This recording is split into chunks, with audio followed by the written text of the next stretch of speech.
स्कूलमध्ये या दिंडी सोहळ्याला बालदिंडी सोहळ्यानिमित्त आदरणीय मॅनेजमेंट प्राचार्य मिताना कंचना आणि सर्व माझे विद्यार्थी आणि शिक्षक वृंद सर्वांना मनपूर्वक रामकृष्ण हरी.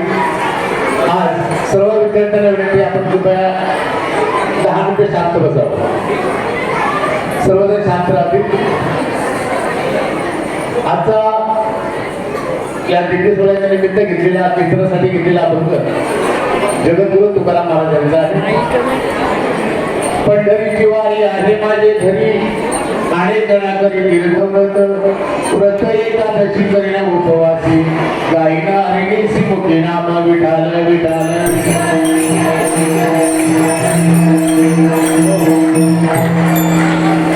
जगद्गुरु तुकाराम महाराज या अभंगाचं निरूपण करताना सांगतात, पंढरपूरची वारी, पंढरपूरची दिंडी, पंढरीचा पांडुरंग हा प्रत्येकाच्या घरात मनात आहे, परंतु तो आपण अनुभवायचा कसा. म्हणतात ना, service to man is service to God.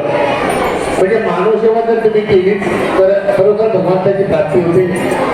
असा हा मोलाचा संदेश तुकाराम महाराज या अभंगाद्वारे देतात. ते म्हणतात की पंढरीची वारी आहे माझे घरी आणि गणा करी तीर्थव्रत. मी कुठलेही व्रत करणार नाही, तीर्थ करणार नाही, कारण मी फक्त आणि फक्त माझे आई वडील, माझे आजी आजोबा, माझे नातेवाईक जे वृद्ध असतील त्यांची मी सेवा करेन. असं तुकाराम महाराज या अभंगाच्या पहिल्या त्यांना सांगतात. विडाला विडाला विडाला. आणि यानंतर पुढे काय करेल, व्रत एकादशी करेन उपवासी गायना हरिणीसी मुखे नाम.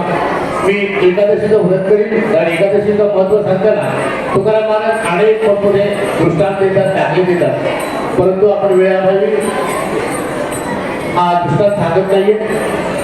व्रत एकादशी करीन उपवासी गायना हरिणीसी मुखे नाम. मी फक्त मुखात हरिनाम घेईन, भगवंताचं नामस्मरण करीन. भगवंताचं नामस्मरण जर केलं तर अनेक पापाचे डोंगर आपले जळलेले असतात, जळून जातात, पाप नाहीच होतात. इथे तुकाराम महाराज तुम्हाला बालरूपाने एक संदेश देतात.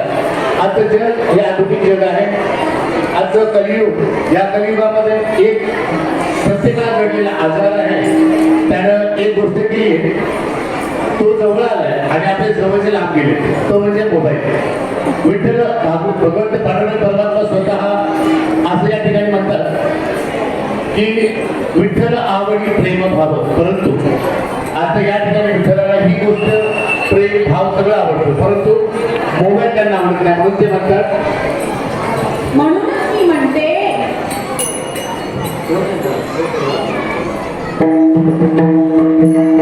मोबाईलला तोड माई, मला मोबाईलला तोड माई.